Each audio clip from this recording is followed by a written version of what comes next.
So, as Minister Griffin said earlier on, we're delighted to have Gerry Osmond here, and Gerry's been a great friend of the cable story from the Heart's Content, and what a wonderful name of a place, Heart's Content. So it's great that after all this time that Gerry got permission to come to Ireland and to meet the wild Valentia crowd.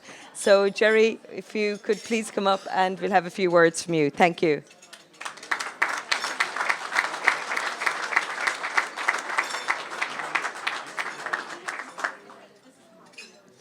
Thanks, Mary Rose. Somebody asked me at my table where the name Heart's Content came from. I don't have the answer, but it's an interesting part of Newfoundland. There are three towns side by side by side. One is Heart's Desire, one is Heart's Delight, and one is Heart's Content. So there's a trio of love, I guess we call them. Thank you so much. Good evening, Jarouche. I know one word of Gaelic from my Irish dancing daughter, who taught me one word before I left. She tried to teach me more than that, but I couldn't remember half of it. It's a pleasure. I'm going to be more than 5-10 minutes, by the way. She gave me 5 or 10 minutes, but it's taken me 6 years to get here, so I want to do this justice. It's an incredible honor and a pleasure to finally be in Valentia today and yesterday, and to be in County Kerry. In many ways, it's like I never left home. And I always knew there was a strong connection between Ireland and Newfoundland, but what I didn't know until I came here yesterday is that Newfoundland and Kerry are identical.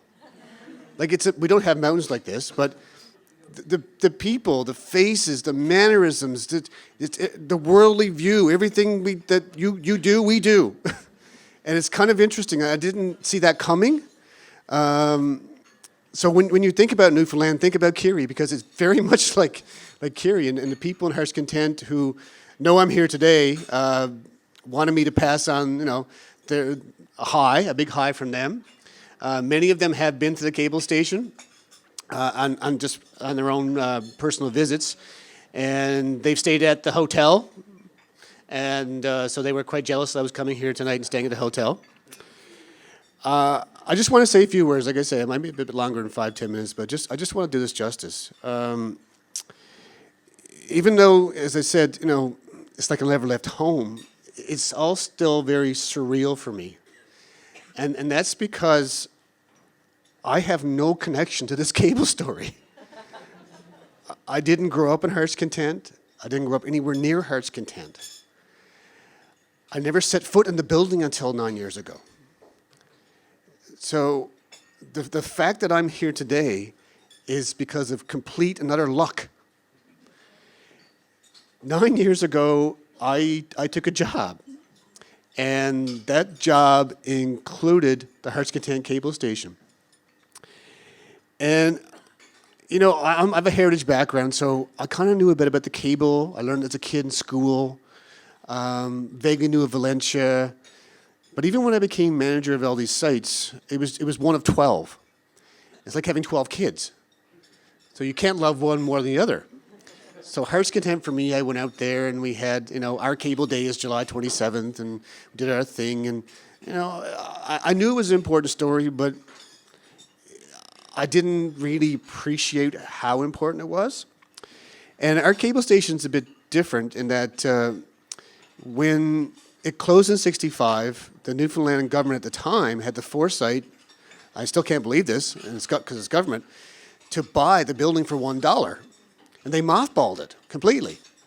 And then reopened it 8 years later as a museum. So I inherited this place that was cool to me, but I took it for granted, and it's partly because of the fact that I had more than just a cable station.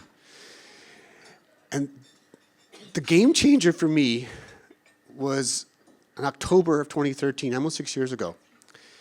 I was at my desk, I still remember, and I received this email from Parks Canada, is the UNESCO agency for UNESCO in Canada. And a colleague of mine in the Parks Canada office in St. John's emailed and said, "Are you aware of a bid by Kerry County Council to have the translated cable nominated as a World Heritage Site?" So I wrote back, I said, "No, no knowledge. I said, but I'm intrigued. He said, well, I have an email. I said, sure, pass me the email. And so the email was a generic email. I had no name attached to it. So I wrote and said who I was and said, this is all very interesting. Yeah, I'd love to talk about a bid. I don't know what that means, but it's, So I sent it off into the ether on the internet. And with the time difference, we're 3.5 hours difference, by the way. We have a half an hour. We have our own time zone. I don't know if you knew that, but we have our own time zone. Very like Gerry. We're so different. We're unique. We are very unique in the Canadian context. The next morning, I came into my office, and there was an email from a guy named John Griffin saying, hi, I'm John Griffin, tourism officer, Gerry County Council. Got your email. Fantastic. Do you want to Skype? I had never Skyped before. I'm just going to tell you that. That was my first time.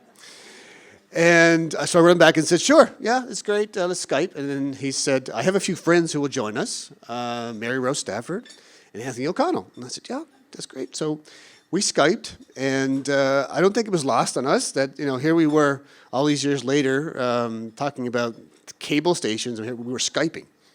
The technology had come so far. It was just, more than a bit ironic that we were doing that. So we had a great conversation, and they were gung-ho, and I was gung-ho. It was great, sure. Who doesn't want a World Heritage Site? I'd like to have 5 of them. And so then, we went off, and I did some more research on my side and talked to some people in Ottawa about what the process was and how it all works, and, how you had to be on your country's tentative list to get on the World Heritage Site list and so on and so forth. And I realized it was a lot more complicated than I thought. It was going to take a lot more time than I thought. So I went, we kept emailing back and forth, and they sent me some stuff, and, it was all good. So at one point, I circled back and said, I've learned this is going to be a lot more work than we thought, and it's going to take a lot more time. It's complex, and we can't do anything until we're on each other's sites. So, why don't we just, hit the pause button for now, and we'll come back to it. Keeping in mind for me that I had 12 of these sites.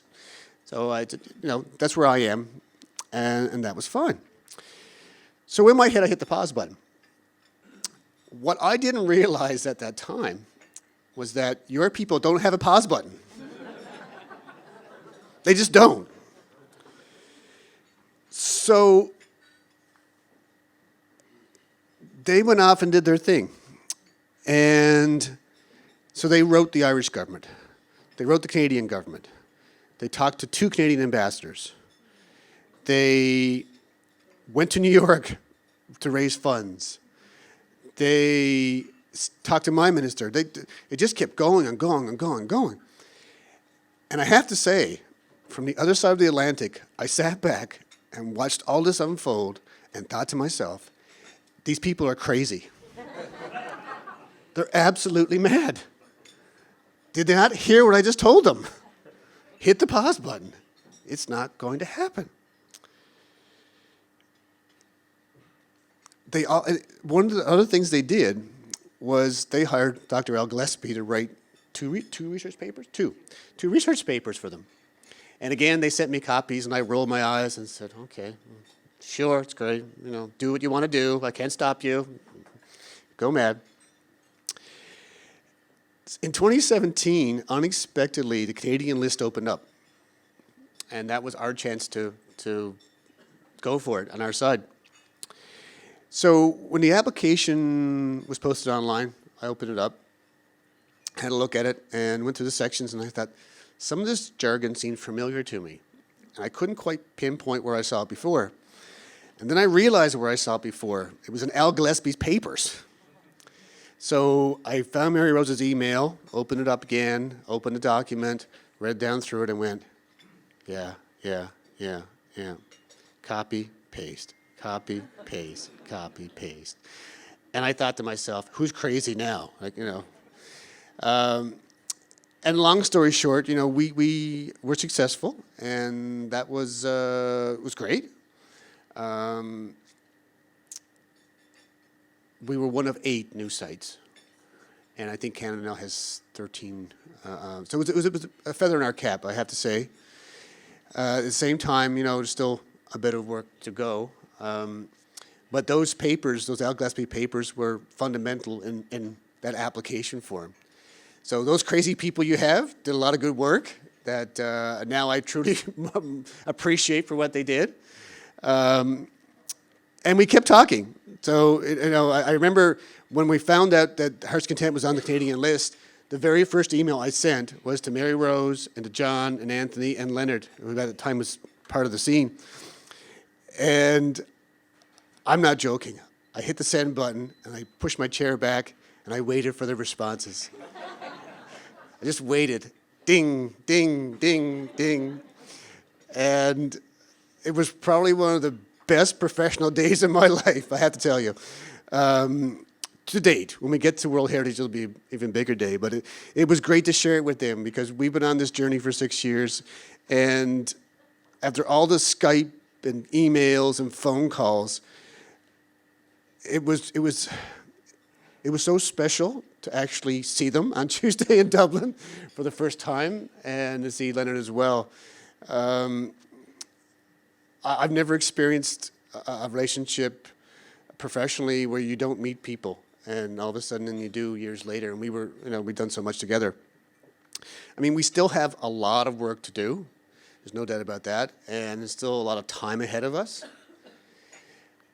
But as you heard today, and as most of you know the story, I mean, our 2 cable stations literally changed the world. They did. It changed so much of the world. And I was telling someone this story on the table. When we did the 150 anniversary 3 years ago? Yeah, 3 years ago. Our day is the 27th, so I think Derek's not here, is he? Derek Cassidy? Derek's here, yeah. We did the telegraph, the first message from the cable station here to Heart's Content. And we were all set up, ready to go. And I went across the street from our cable station, which is not far, and the edge of the bank, and I pulled my BlackBerry out, dating my BlackBerry, and I emailed Anthony, and I said, "We're here, we're ready, are you ready?" Hit send. 2 minutes later, "We're here, we're ready." And I thought, just imagine, the 2 cable stations were at other ends on cell phones, communicating back and forth instantly. And the hair in the back of my neck stood up. I just thought, I'll never forget this moment, and I still haven't. And that was a great day. We have something special, and we have a bond. As I said, I didn't grow up in Valentia, in Heart's Content, but I know the people there, like their stories and their whole life revolves around their cable station. It's no different than here. You have cousins on the other side that are equal to you in terms of, what this means to their town. And we get visitors all the time from Valentia who want to come and take pictures in front of the cables and so on and so forth. This bond is incredible, and I keep saying this over the last couple of days. It's a story that once you get sucked into it, you can't get out of it. Even if you try, you can't get out of it. And as I said, this is not my story. I never dreamed I'd be here in Valentia, Ireland. Not even, 7 years ago. Never heard of it, to be honest with you. And here I am. So it just goes to show you the power of this story. And I know it's my job. I get that. So my job is to, look after the cable station. So I am bound in some ways to the story in different ways. I get paid to do it. But it's more than that for me. And, being here with all of you is something special that I'll take back with me now to Newfoundland and Heart's Content. And they'll just be full of questions as soon as I arrive because they all want to come here and they all want to be part of this story and stay at the hotel. They told me that. Yeah, and there is no hotel in Heart's Content, by the way, so if you want to build one there, you can. But I just wanted, we have a connection, and it's not just me and Mary Rose and John and Leonard. There's something special. And when Minister Griffin was over last year, I mean, we drove out to the cable station, and we got there, and the first thing he said was, "The faces are all familiar to me. They all look the same. And the people speak like us." It's a natural connection. And then going to the cable station, for him, is like me today. It's seeing the other side. It's so powerful because we were connected by this cable. 4, in fact, over time. 4 cables, not just 1, 4. And our 2 cable stations literally changed the world. And let's not lose sight of that. And, as someone mentioned before, I think it was Minister Griffin, I'm more committed now than anything else to getting this thing done. Again, it's going to take time. It's going to take some energy and, a lot of hard work to do it right. But it deserves to be at the world stage. There's no doubt about it in my mind. So I'll just close. I want to just close by thanking some people, Mary Rose and John and Leonard, for their superb hospitality over the last couple of days. I'm just still blown away how good they have been to me. Not that I'm surprised by that, but I just wanted to thank them for that, and everything else they've done for me. It's taken 6 years. We've tried 4 times to get me here, and I finally got here, and it's everything I expected and then some. So I just wanted to thank them because they've been my glue on this for the past 6 years, and I just feel honored to be here, and I just feel so grateful that they've gone out of their way to make me feel at home. As everyone knows me here, which is kind of funny. Every time I meet someone else, I heard your name a million times. And I'd be remiss without mentioning Anthony. I really would. I was his Newfoundland wingman, and we had some crazy conversations, and I kept every single one of his emails, every single one over 6 years. There's probably almost 500 emails over 6 years. He wrote me almost every second day. And he'd have ideas, or he'd have a comment, or just a question, or whatever.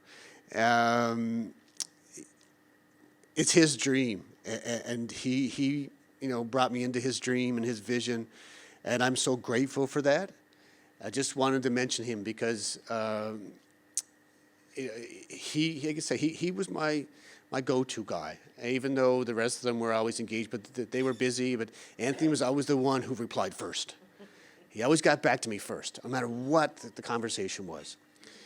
And I miss him. And it's too bad I never got a chance to meet him, but he's had an impact on my life that I'll never forget. So anyway, that's my rambles. I just wanted to say hi, and I just wanted to tell you, where we are and where we're going, and just thank you all for being you. We are going to have a World Heritage Site someday. No doubt about it from my mind. Thank you.